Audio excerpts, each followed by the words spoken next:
Hello, this is Paul Brookins, and welcome back to How to Play Dwarf Fortress. This is wave number 3, and we got 35 dwarves in this last wave.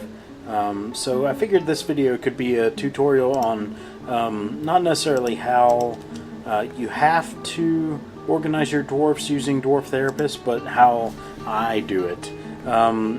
To keep my dwarfs separated and kind of get a good idea of what dwarfs are doing what, I like to give them nicknames. So under Dwarf Therapist you can do some sorting here. A lot of times I will sort by has nickname, and that means I've already assigned them a job basically. So has nickname, I haven't named anyone, so everyone, all 54 dwarves, man, we really exploded. All 54 dwarves have no name right now. So in order to set a nickname, you'll want to right click on the person's name. Now you can see this person is a child.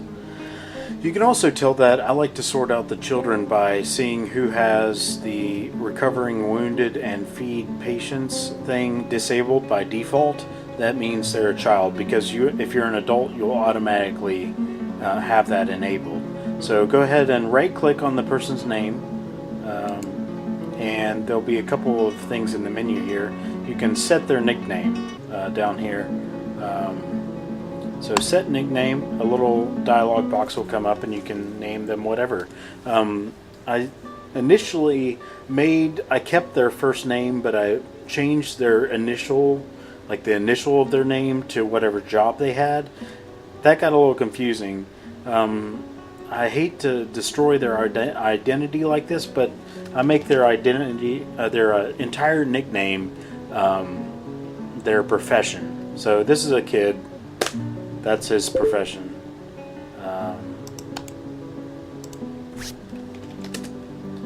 So anyone you can see from this that these are kids.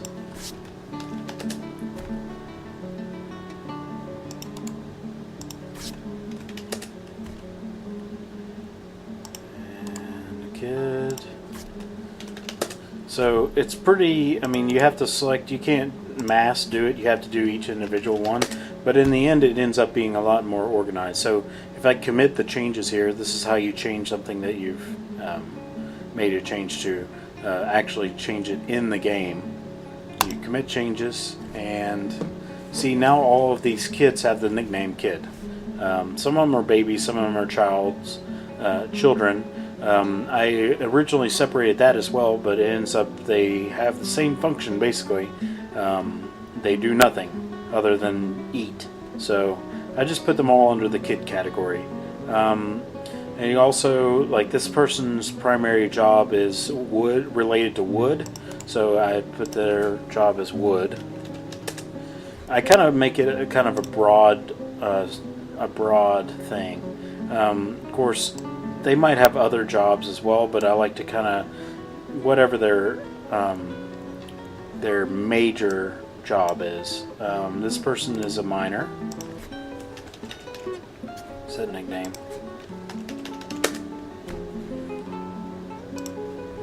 So we've got a bunch of kids and a miner and somebody named Wood. So I'm gonna go ahead and pause the video. Well, let me show you a little bit more about this. So like, this person is really good at fishing, so we'll do them as fisher. Now, people who don't have very obvious skills will end up in this list at the end. I'll go ahead and pause the video and get all the people with obvious skills out of the way, and then you can see what I do with the rest of everyone. I'll be right back. Okay, I'm back. I don't know if you can see this very well with this resolution, but the way I've divided up my guys is so anyone who has a particular skill, I will name them that. Anything that's an important skill.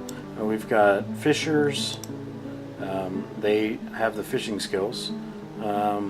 This guy's name is Jack. Now, people I name Jack have a lot of skills, a variety of skills they're doing, but they're not super skilled at any particular ones. So they do a variety of things. We've got the wood guys, Smith.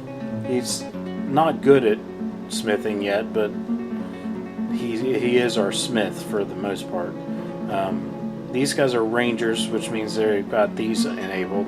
I've also got a couple of masons, and I guess I can make this guy a mason because his main skill is masonry. He does some other stuff, and we also have a doctor. The doctor has a couple of skills in the doctor category, so I made him be the guy who takes care of everyone for now.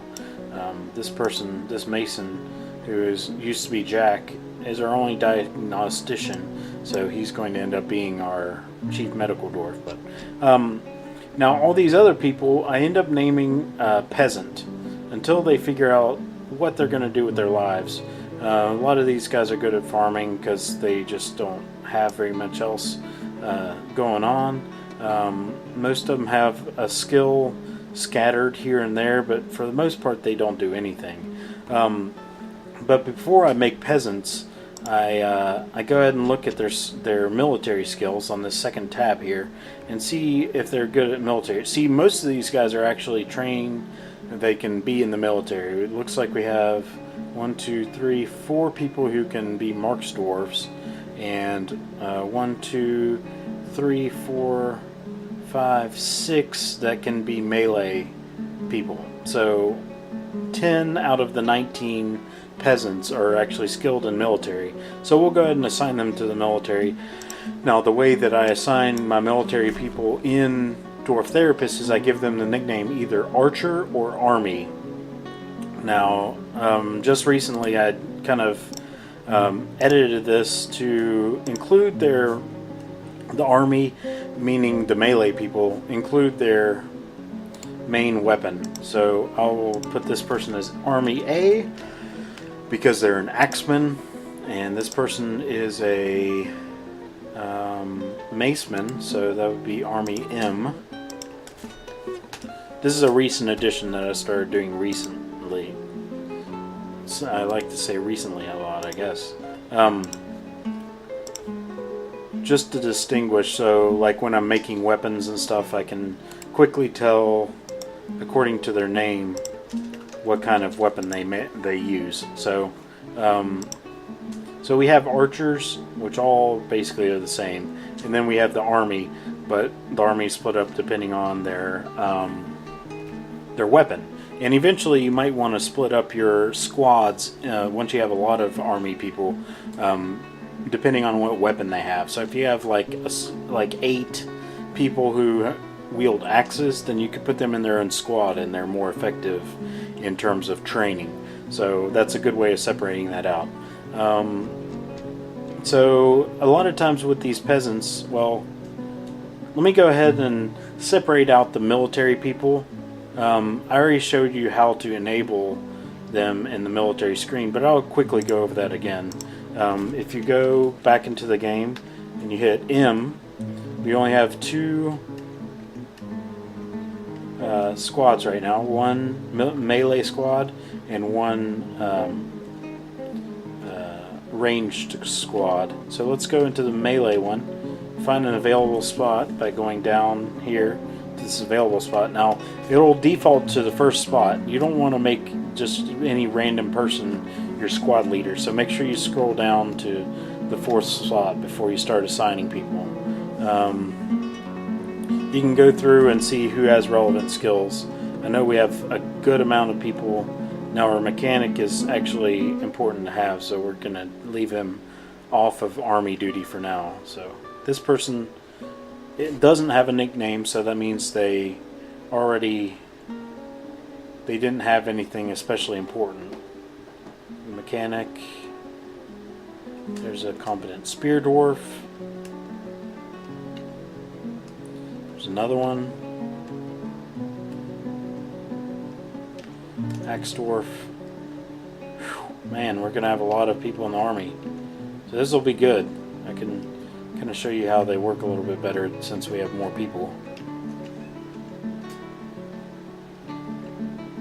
That's the mechanic. Sword Dwarf. So we're gonna have a full squad here. We might have to make another squad, but for now we'll go ahead and add the archers. Archer? Yes, you. Oh yeah, and we have a couple of rangers who also that's one skill thing that crosses over, ranger and Marksdwarf. So if you have somebody who's a hunter and like all those things, then a lot of times it crosses over between the two things, and you'll have them in your archers squads as well as hunting when they're not when they're in off-duty mode or whatever. So, you know, whenever they're not training, they can kill things. This Fisher is we're actually running out of spots here, so we might as well just keep them off duty. Well, he's the only other one, so. Yeah, we have plenty of Fishers. So, if we resume here, they're both on active duty, so they should all activate in Dwarf Therapist as... Yes, see, they're bold. I don't know if I ever told you this, but if they're bold on Dwarf Therapist, that means they actually are active duty military. So you can tell the military people from the other people by their boldness. So basically, I'll make all these people in the military, and I'll be right back. Alright, so we got them all in order. Now you can see we have all of our archers named Archer, all of our army named Army, and you might ask, why is it named Archer instead of like crossbowmen or whatever? Archers use bows and crossbowmen use crossbows. Well, it's just so they're both at the top of the list. You know, I like to have all the army and everybody together. Oops, I missed one. That's our other archer. They used to be a fisher. Yeah, so... Oh, our doctor's on active duty as well. We might have to take him off of there. Anyway, so at the end of the day, we only have 9 people who are not very skilled in anything. And with these people, I like to do a lot of, like, we'll activate some of the things that need to be done a lot, like farming, masonry, stone detailing, some of the stuff that we need to get done in mass, or that doesn't require that much skill. Furnace operating, like plant gathering, plant processing, things like that, that you don't necessarily need the person to be skilled at. Now masonry, it's nice if they're skilled, but a lot of times we're just placing blocks. So I'll go ahead and commit the changes. A lot of times I'll name these people peasants, but for now I think I'll just leave them without a name until they actually get a skill, and then I'll name them. They will earn their name once they become skilled. But that seems about it for this video. I hope you liked my introduction to organization of Dwarf Therapist. It's not something that you have to do, but it kind of helps you keep track of your dwarves a little bit better. Until next time, I'm Paul Bo Brookins. Go ahead and like the video and subscribe, and leave a comment if you have anything to tell me. But until next time, we'll see you then.